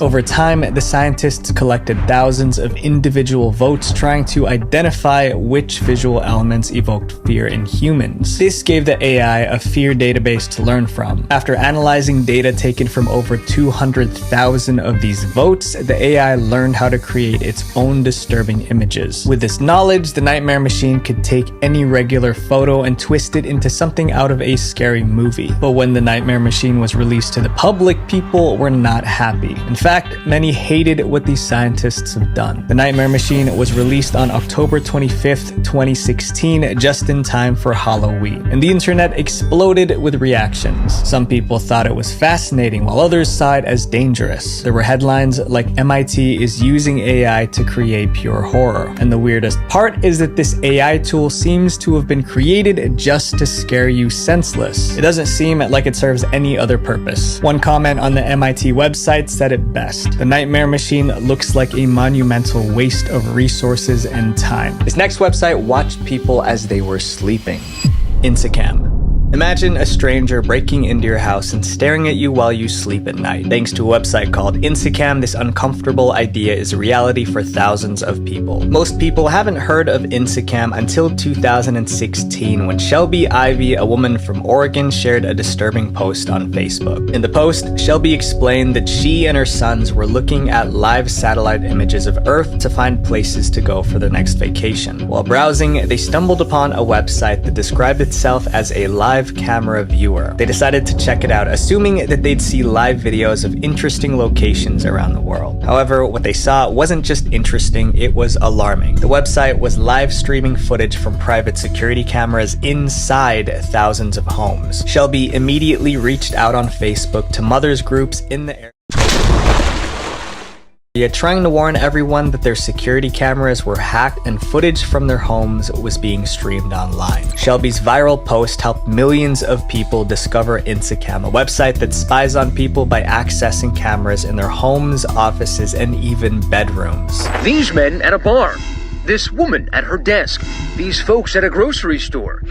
All of them unwitting stars of a Russian website called Instacam. There's even a Reddit forum where people screenshot and share private pictures from Instacam live streams. One Reddit user wrote, "I found a very nice apartment in Italy," then shared the link of a woman vacuuming. He kept watching her and made comments like she's making the bed right now. Churches, restaurants, streets, bars, beaches, they're all there streaming 24 hours a day. Spying on someone in their own home is the ultimate invasion of privacy, but it gets more disturbing when you discover how many webcams are streaming on the website. Instacam claims to be the world's largest online camera directory with over 73,000 live streams available for anyone to watch. The cameras are from 256 countries and users can filter by places, cities, and time zones. But how does Instacam get access to these private webcams? Many people install cameras in their homes and offices for security. They set up the camera, connect it to the internet, and forget about it. But there's a problem. Every new camera comes with a default password already programmed into it. This default password is the same for every camera from that manufacturer. Because they only use default passwords, so it's easy for them to print out the booklet once and send it all in the same box. When setting up a new camera, users are supposed to change the default password to a password they choose. Not changing the default password means that the webcam footage is available for all internet users to view. You know the default password, they know the default password, and simply logging in like they were you. The simple mistake allows Instacam to access cameras with default passwords and stream the footage online. Instacam's access to these webcams isn't due to a hack or malware. Many people just don't change their default settings when installing internet-connected cameras. The creator of Instacam has worked hard to stay anonymous, making it tough for authorities to catch him. However, Instacam's IP address shows the site is from Russia. As more people complained about the site, the anonymous creator of Instacam granted an interview to the Huffington Post. During the interview, he emphasized that he was proud of his site, stating, "I do not have regrets. I did a great job to show the problem of neglectful users. Without this example, users do not care about the password." He emphasized that none of the cameras had been hacked. If users change the password on their cameras, there's no easy way for someone to gain access. These people are clearly trying to make a statement about, passwords and not using the default passwords. However, many people doubt if Instacam's intentions are actually good. Writer Lance Ulanoff asked the question, if the site's aim was really to help, why would it list thousands of webcams instead of just a handful? When asked if Instacam's creator felt bad for anyone whose privacy was invaded, he showed no remorse and said this, "Do you think their privacy is not invaded without my site? There are tons of video records and images on anonymous image boards." After receiving a lot of complaints, Instacam changed its policies. Now, anyone who discovers their camera on Instacam can email them to get it taken off the site. However, the easiest way to get a camera off Instacam is clear. Change the default password. Make it something that's unique to you, and then the bad guys can't get in. Instacam changed their policies to make their site less creepy, whatever that means. This next website made people think their dreams had meaning. You've seen this man in your dreams. The human brain is incapable of making up a new face. We don't have the skills to mix and match people's facial features like AI can. So every face in your dreams is one that you've actually seen before. At least that's what science tells us. But if so, how does this website and its origin story make any sense? Thisman.org is a community site meant for those who have seen this man in their dreams. And if you haven't seen his face before, let me tell you who he is. This man first appeared in January of 2006 when a New York psychiatrist patient drew his face on a piece of paper, claiming that she's seen him in her dreams. But the weird part is, she swears that she's never interacted with a man like this in her life. The patient had said that whenever she's been struggling and in need of advice, this man would show up and help her out. The psychiatrist, who didn't think too much of it, just left the picture on his desk. Days later, another patient comes in and says that he also recognizes that face. And just like the first person, he claims that he's never met anyone like him in real life, but the man also had visited visited him in his dreams before. Confused and probably a bit freaked out, the psychiatrist sends this drawing to a few of his colleagues that also have patients with recurring dreams. It only takes a few months for 4 patients to come forward saying they've also seen this face before. All of these patients have referred to him as this man. News spread like wildfire about this mysterious person that visits people in their time of need through their dreams. And since his face first became known in 2006, there have been over 8,000 people around the world who have also said they've seen this man before. The story first became popular in January of 2015 with Vice posting a story about it, which went completely viral. With so much online attention, it's no surprise that people were on the hunt to find out who this man really is. Since science believes that the human brain can't make up new faces, this man has to exist, right? But to this day, no living person has ever been found to have this face. So who is this man? AI pen testing has been bullcrap for the last 5 years. Well, until now. Akito's AI pen test unleashes over 200 specifically trained agents to attack your application. You'll find the answers on this website. Thisman.org is a community site meant to help those who have seen this man in their dreams and to foster communication among them. And it's been the go-to source of information for anything related to this man. As you dive deeper into the website, you'll find pages of theories and news articles about this man and his existence. You're even able to contact the site's creators through an email address. But just as quickly as the story blew up, it fizzled out just as fast. Although the number of people who have claimed to see this man in their dreams was increasing, the origin story's credibility was collapsing. Vice soon posted another article titled, "We Just Got Hoaxed, the real story about this man dream face." The article exposed the entire This Man origin story as nothing but a mass marketing hoax. This man was the invention of Andrea Natella, the owner of the company Guerriglia Marketing. He specializes in creating fine-tuned hoaxes and was the mastermind behind this story that took the world by storm. Andrea and his team at Guerriglia Marketing have one catchphrase: screw the market to get into it. And they stay true to their word, because Guerriglia Marketing has a history of using questionable marketing tactics, which includes faking news stories to bring attention to their brand. And when the internet found out that he was the owner of thisman.org, they knew that this was all just one of his many marketing hoaxes. You see, the Guerriglia marketing team makes their intentions clear the moment you land on their company website. They like to create hoaxes, aka fake stories, and spread them around the internet just to see how viral it can get. And this man was their passion project that struck gold. So the real disturbing part about thisman.org, just how easily people fell for it, and how they continued to build up the hoax by hopping on the trend. This next website claims to sell a product that you would never want to buy. Urban Outraged.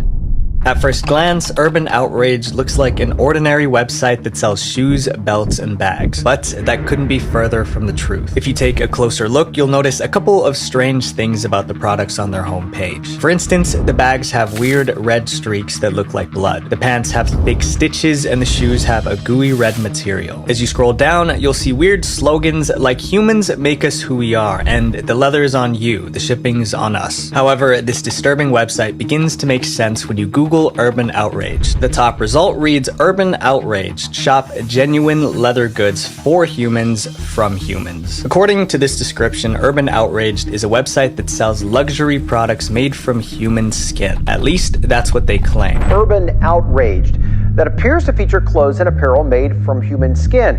There are links to their products right below the description. However, clicking one of these products opens up a world of horror. Urban Outraged has a long list of disturbing products. It seems they named each item after the person who was used to make it. For instance, there's the Avery jacket. Avery's leather is natural and one of a kind. After all, there was only one Avery. The Avery was crafted from the most luxurious skin, making this jacket natural and unique. Then we have the Juliet skirt, which features our softest ever Juliet skin, meticulously tailored from the best of Juliet. The best portions of her hide were selected in order to ensure that the natural beauty is preserved in the product. There are also reviews from people who supposedly bought the clothing, like this one, which says "totally unique boots. It's cool knowing that there are only a few pairs out there in the world because they specifically came from Meg. I'm knocking a star off because they're a little narrow, but if you have narrow feet, they'll be perfect." If the website wasn't bad enough, it gets worse starts when you click on the Afterlife collection page. Here, they offer to turn loved ones into handmade items. The thought of turning people into products is deeply disturbing, and this has given the site a lot of free publicity. Urban outrage trended on Twitter and received coverage from major media outlets, including the New York Post, USA Today, as well as outlets in more than 20 countries. At one point, it sparked a huge debate about whether urban outrage is real or just a hoax. However, this debate is unnecessary because the truth is on the site, on a page called Our Story. Clicking that page reveals the entire website is a publicity stunt by the animal rights group PETA. The fake online store was launched in the United States to highlight society's acceptance of using any living being for fashion. The site is part of a campaign to pressure companies such as Urban Outfitters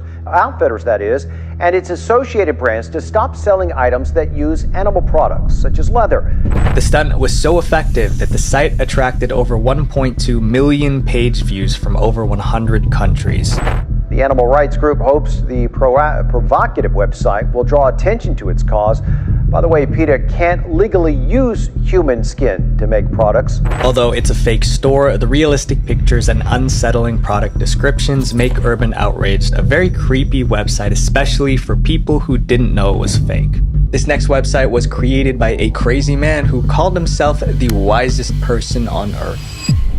Timecube.com. Got a pile of clothes you never wear anymore? Turn them into cash with Vinted. Snap a photo, list. Timecube.com was created to reveal a big secret to the world. The website belonged to a retired electrician named Gene Ray, and Ray believed he uncovered a cosmic secret. According to him, a single day wasn't really 24 hours. Each day was actually 4 separate days happening at once. It's confusing, I know. Ray stated his theory boldly on the site. He called it nature's harmonic simultaneous 4-day time cube. Ray even called himself the wisest man on earth. He was so confident that he offered $1,000 to anyone who can disprove 4 days in each Earth rotation. Later, he raised the price to $10,000. His website was packed with strange diagrams about 4-corner races and something he called cubic thinking. It looked like the ramblings of a delusional old man, but not everyone ignored him. In fact, students at MIT invited him to speak. In 2002, Ray showed up at MIT to present his theory of time. Hundreds showed up, but they weren't there to learn. They treated the lecture like a comedy show. Throughout the event, the crowd of college students was rowdy and loud, cheering often in mock support of Ray. However, Ray didn't realize they were mocking him. When asked about the experience later, he bragged. About 500 students from MIT, Harvard, and many other universities around now, and they treat me like Einstein now. Afterward, he even awarded himself a doctorate of cubism and started calling himself Dr. Gene Ray. Most people treated Ray as a joke, but to one man, Gene Ray was a genius. Around 2005, an 18-year-old student named Richard discovered Timecube.com. He quickly became Gene Ray's most devoted supporter. Hi, I'm Richard Yancharsky, second wisest human. However, it is Dr. Gene Ray, Cubic, who is the wisest human on Earth. For 2 years, Richard defended Ray's theory of time. In fact, he idolized Ray. Then in 2007, Richard bought a plane ticket to Florida to meet his hero. He planned to film a documentary about Ray and his ideas. At first, everything went well. The 2 days they spent together, they talked about Timecube.com. Then they had a misunderstanding. Ray got really mad at Richard. So mad that he publicly denounced him on Ray's website. For Richard, the rejection was devastating. After years of loyalty, his idol turned against him. Richard never really got over it. This next website contains secrets that the government doesn't want you to know. The Black Vault. The Black Vault isn't just a website, it's a treasure trove of secrets. Created in 1996, the Black Vault contains over 1.4 million pages of declassified documents about top secret government cover-ups. The site also contains in-depth essays and discussions about the most bizarre conspiracy theories in the world. This includes information about hitmen, aliens, the Illuminati, and even Bigfoot. Although the content on the Black Vault is pretty weird, it gets even crazier when you discover the site was created by a 15-year-old kid.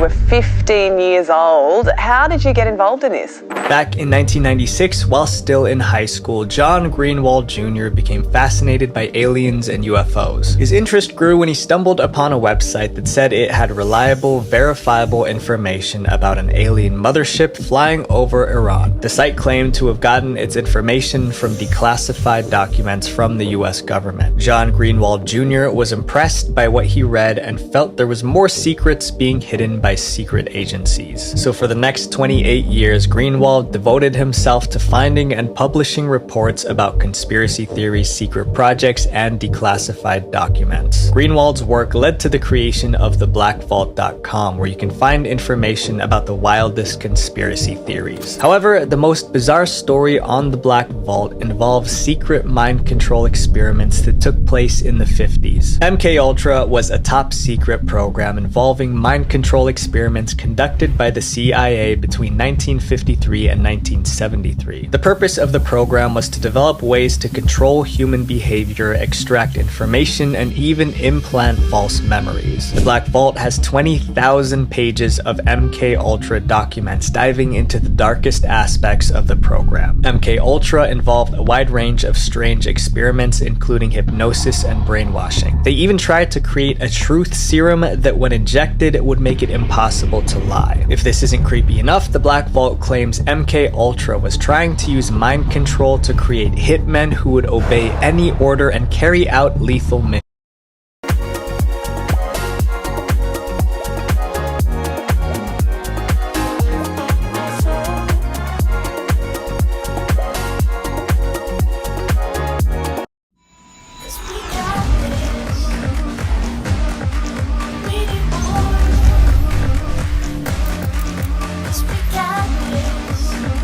Roblox has just banned and allegedly threatened to sue a YouTuber named Schlepp. Now, what did Schlepp do to get threatened with a lawsuit by one of the biggest gaming companies in the world? Well, Schlepp makes YouTube videos catching Roblox predators and has already gotten 6 of them arrested. Which raises the question, why did Roblox ban him? And I think I know the answer, because Roblox's decision isn't just about Schlepp, it's part of a pattern. And there's 3 other cases where Roblox has prioritized profits over child safety. And together, they explain exactly why Schlepp got banned. Now first, we need to understand what Roblox said to Schlepp, because I think it's not entirely accurate, and it's them kind of bending their rules to make it work in their favor. Because Schlepp released a tweet where he showed the full-on cease and desist from Roblox. What a cease and desist is Roblox is saying, stop what you're doing, and if you don't stop, we will sue you. Dear Schlepp, we write on behalf of Roblox Corporation. This letter serves as a formal cease and desist notice regarding your unauthorized and harmful activities on the Roblox platform. And they say that your actions are a violation of Roblox's policies and directly undermine Roblox's safety efforts and critically are exposing our users to increased risk. So Roblox is saying that Schlepp's videos are exposing more kids to potential predators, even though he's catching predators. Let's hear the reasoning. Roblox says those actions include engaging in simulated child endangerment conversations, sharing or soliciting personally identifiable information, and directing users to move conversations off-platform. Now, in Schlepp's own video, which I'll have linked in the description, he directly addresses each one of these claims. Roblox is claiming that I'm engaging in simulated child endangerment conversations. What? Most of the chat logs are on Discord, and they're accusing me of getting people off of platform onto different social media sites. I guess that's worth a cease and desist and an IP ban of every single account that I own. That's just crazy. They also say sharing or soliciting personally identifiable information.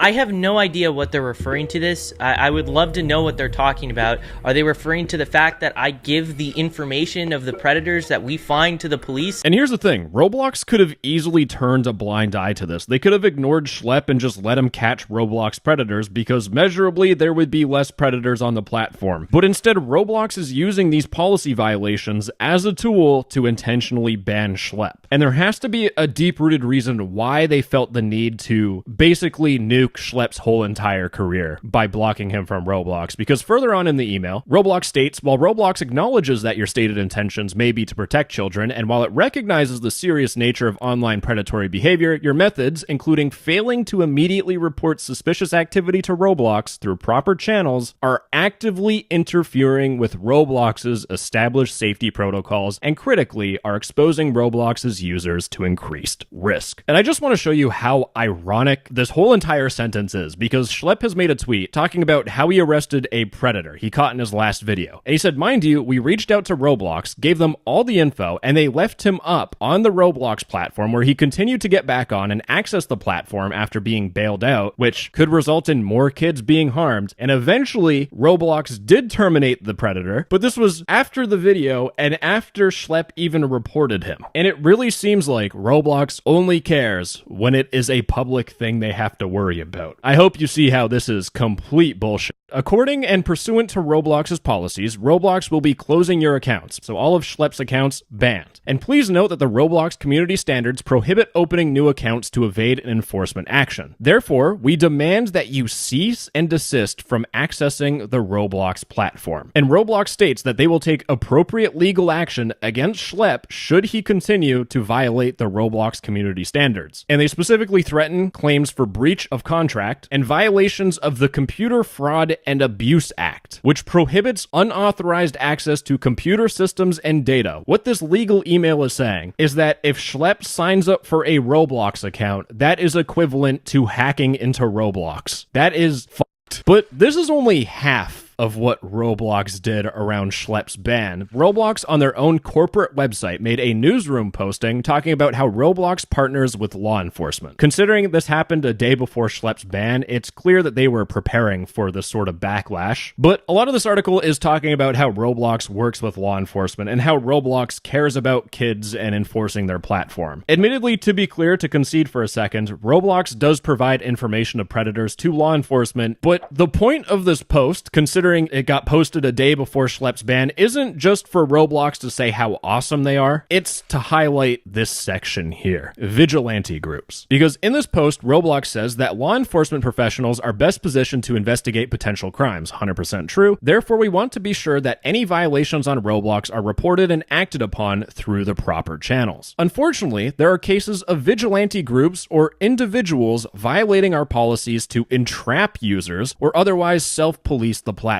And while these groups may appear to have the public's interest at heart, they are in fact acting in ways that could be harmful to others, both on and off our platform. For example, their efforts may leave bad actors on the platform longer simply to create more sensationalized social media content. Now, I have my own opinions about this, but let me finish reading what Roblox says. Action taken by vigilante groups increase the risk of more users being exposed to bad actors and can delay enforcement efforts by both Roblox and law enforcement. So that's what Roblox is trying to paint here. Vigilante groups are all bad. And to be honest, on Discord, I have personally seen the most scuffed When life moves fast, your car has the pep to keep up.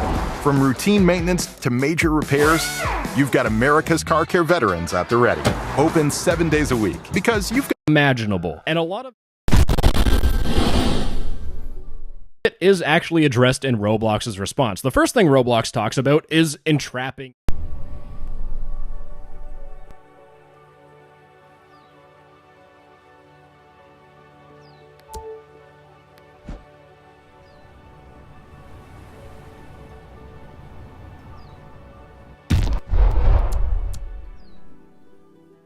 users. And this is the biggest problem with vigilante groups. If you as a catfish are trying to steer the conversation towards more predator stuff and adult stuff, that could be used as a legal defense for the predator to say that they were entrapped. And there are cases where predators do try that defense, and there are some cases where it works and the predator just gets out of jail. In fact, it potentially could have just everything up because maybe law enforcement was looking into that guy already. And with vigilante groups, there are two different horrors that I see. One of them is that there are teenagers that try to catfish predators. Yeah, my brain hurts every single time I see one of those, and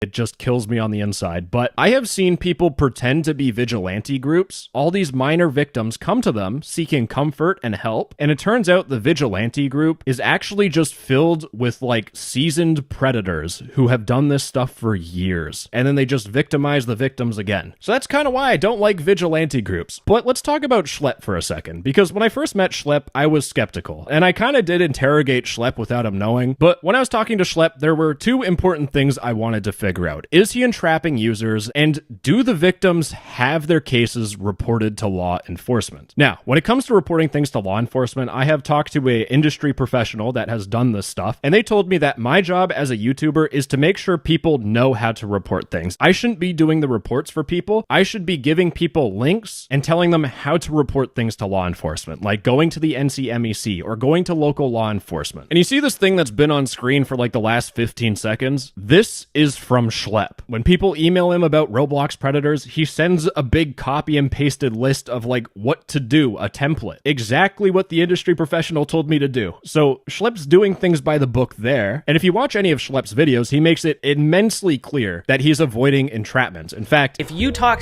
to predators like straight off the get-go, that's entrapment. That is literally what entrapment is. We almost always play a naive kid who doesn't know anything about this stuff, so they teach us about this stuff. So by like the two metrics that I see a lot of vigilante groups fail at, Schlepp is doing everything by the book properly. And here we have Roblox trying to say that he's trying to create more sensationalized social media content. And peeling back the curtain for a second, just as a YouTuber, making a predator exposed video, it's pretty easy. If you do everything incorrectly and you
everything up and you don't care about actually trying to get the predator put in jail. Because you could just paint someone as being a predator because you entrap them and kaboom, you have a free video, you don't have to worry about anything. But going through and making sure you aren't entrapping people, actually dealing with victims and making sure they go to law enforcement, all that stuff you don't get paid for, doesn't make a better video. It makes it harder to make the video. So this is really this is quite an insult from Roblox. They're really discrediting the amount of behind the scenes work that Schlepp has done to make sure things are as by the book as possible. So then why did Schlepp get banned? Now this is my opinion, and I'm saying this because I also don't want to get a nice email from Roblox saying, you're gonna get sued.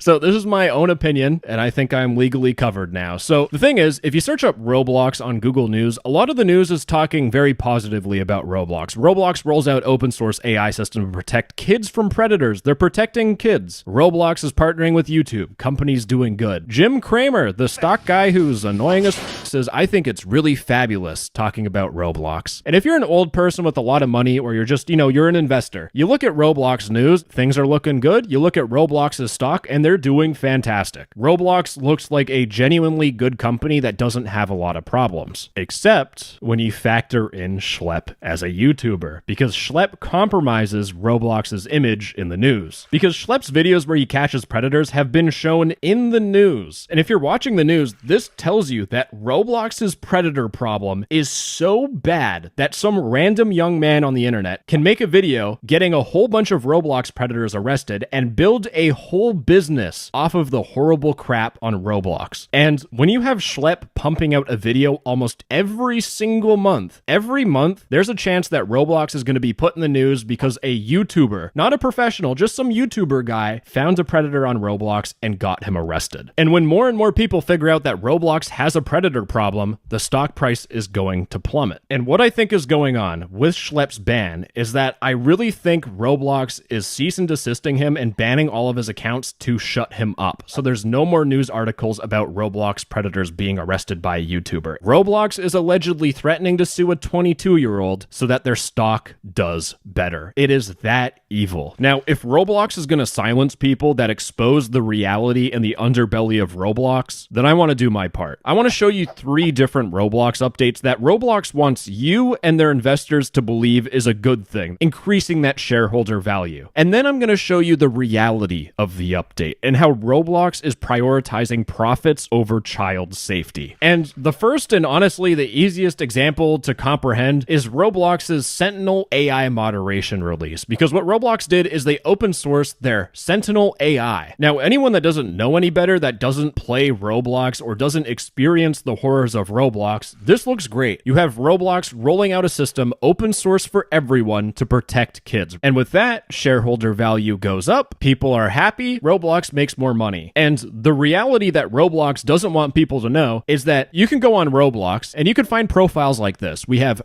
Cubs. This is like furry stuff. It's just underage furries. This account is still up, by the way. You look at their previous usernames, it's the same username as in the screenshot. This account did not get banned for having that username. Oh, don't worry. You can see all these tabs. It gets worse. We have this account here called Babies. They did get... With YouTube Premium, enjoy ad-free videos, plus the YouTube Music app. And thankfully, but let's talk about accounts that I found on Roblox. Now, I found this profile here, Roblox_user_ a whole bunch of numbers. Now, the reason why their username is like this is because Roblox changed their username. Like, they got punished and they were forced to change their username. And what their username was before was freeusefem_15. Roblox is like, no. Instead of banning this username and the account with this username, instead we're just going to force them to change it. And I'm really glad Roblox did, because I was confused what the 15 meant in this person's name until I went into their bio and it says 15. Then it has a whole bunch of random words here, and I thought this was Polish, but it turns out this is something called a Caesar cipher. And a Caesar cipher is basically you just get like A and you turn it into a B. You shift it by one letter. And people will use Caesar ciphers to put the most heinous on their Roblox profile. Because when I put it in a translator, and I basically have to brute force it a little bit, but it's not too hard to figure out, we have this. Their bio says, female sub, ask for blue, which is referring to their Discord account, because Discord is a blue icon. And then it says, hi. I'm not reading this shit.